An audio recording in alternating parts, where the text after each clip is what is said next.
You know, when somebody corrects you in public and you think, wait, they didn't have to do it like that. Well, this guy made it an art form.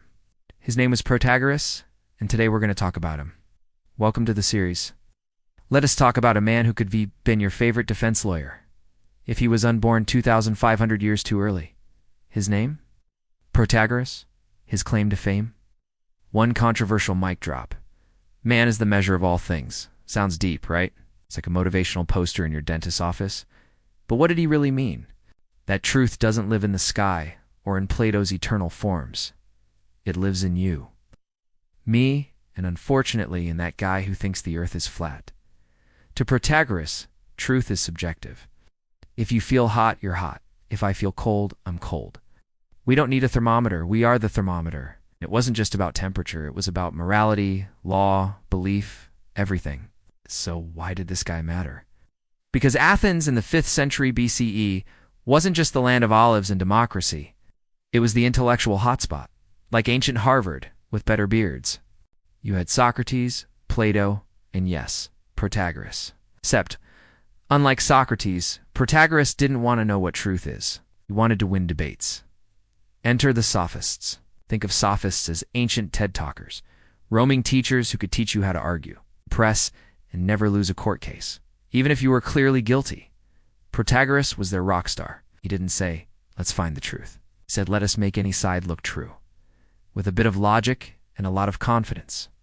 Modern politics, I'm looking at you. Socrates hated this. Plato rolled his eyes. But deep down, they knew Protagoras had a point. He even said, I can make the worst case the better one. Translation, he could argue that pineapple does belong on pizza, and you'd believe it. Let's go further. Protagoras believed that even morality is subjective. There's no universal good or bad. There's only what you or your society thinks is good or bad. Murder, wrong, out. Unless your tribe believes it's justice. Lying, wrong, out. Unless it saves your skin. So is there any truth left? According to Protagoras, maybe, but don't count on it. Next question. And religion. Oh, he poked the bear. In his lost work on the gods, he wrote, I can't say whether gods exist or not. Life's too short and the subject's too obscure. Boom. Atheism. Ancient edition. The result? Book burning. Exile. And yes, canceled by Athens. But here's the twist. By saying man is the measure, Protagoras humanized philosophy. He took it out of the stars and planted it in the courtroom, in the agora, in your awkward dinner conversations. He said, stop chasing invisible absolutes. Start understanding real people. Today, we still struggle with relativism. Politicians lie, but only to protect us, right? Your truth vs. my truth. Your culture vs. mine. In a way, Protagoras saw it all coming.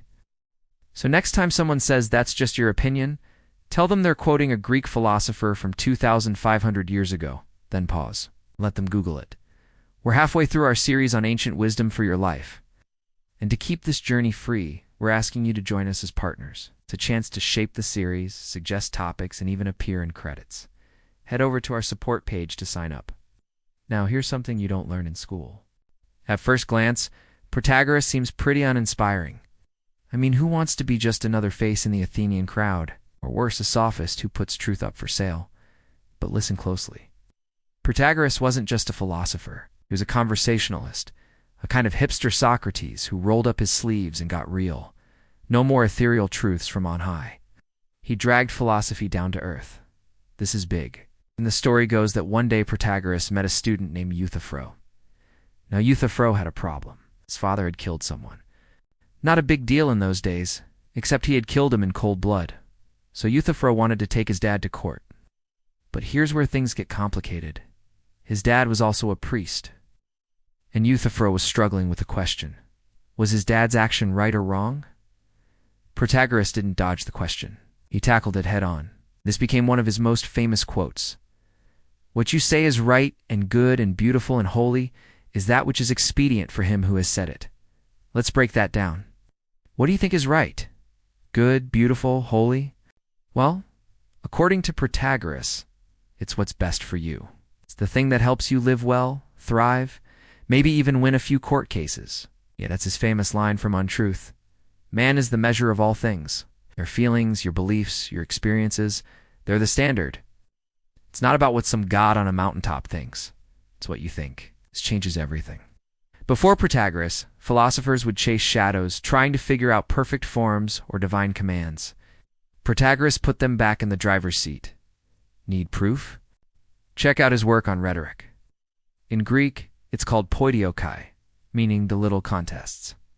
Back in those days, rhetoric was all the rage. Everyone wanted to be a good debater, and Protagoras was their guru. His teachings were so legendary that people traveled from all over Greece just to study with him. Heck, even Plato's character, the young and impressionable Socrates, hung out with the guy. He learned a lot too. But as Plato tells it, he eventually parted ways with Protagoras over a disagreement on truth. But don't worry, Socrates. We'll get to that story later. For now, remember this. Protagoras believed that anyone can become a master of rhetoric. All you need is a little training. And that's exactly what he gave his students. In the little contest, he breaks it all down into simple lessons. Tell a story. Make your arguments memorable. Use repetition. Appeal to emotions. Don't forget the power of a pause. These aren't just tips for lawyers or politicians. They're tools for everyday life, for anyone who wants to be heard. Want to stand up for yourself? Know what you're talking about? Want to build trust? Be sincere? Nobody likes a fake. So the next time someone tries to argue with you, don't just throw your hands up in the air. Remember Protagoras. Know your audience. Tell a great story. Leave a lasting impression. And who knows? You might just convince everyone that pineapple belongs on pizza. Protagoras, the wise Greek philosopher who lived around 492–420 BC, was a prominent figure in ancient Athens during the Golden Age. He is known for his contributions to ethics, rhetoric, and natural philosophy, as well as his controversial statement that man is the measure of all things. Born in the coastal city of Ionia, Protagoras was part of a group of thinkers known as the Sophists, who traveled from city to city teaching and debating various topics. Unlike many of his contemporaries who focused on abstract metaphysical questions, Protagoras was more interested in practical matters such as ethics and rhetoric. He believed that the ultimate goal of philosophy was to help people live better lives. One of Protagoras' most famous contributions was his theory of knowledge, which held that humans are the measure of all things.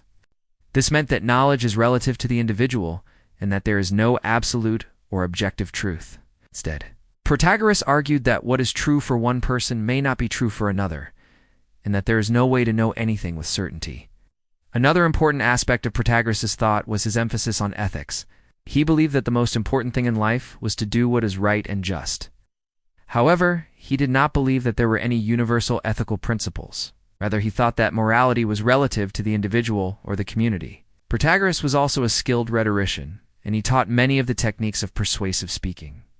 He believed that rhetoric was a powerful tool that could be used for good or evil, and that it was up to each individual to use it wisely. Despite his many contributions to philosophy, Protagoras was a controversial figure in ancient Athens. His ideas were seen as a threat to the city's traditional values and beliefs, and he was eventually put on trial for impiety.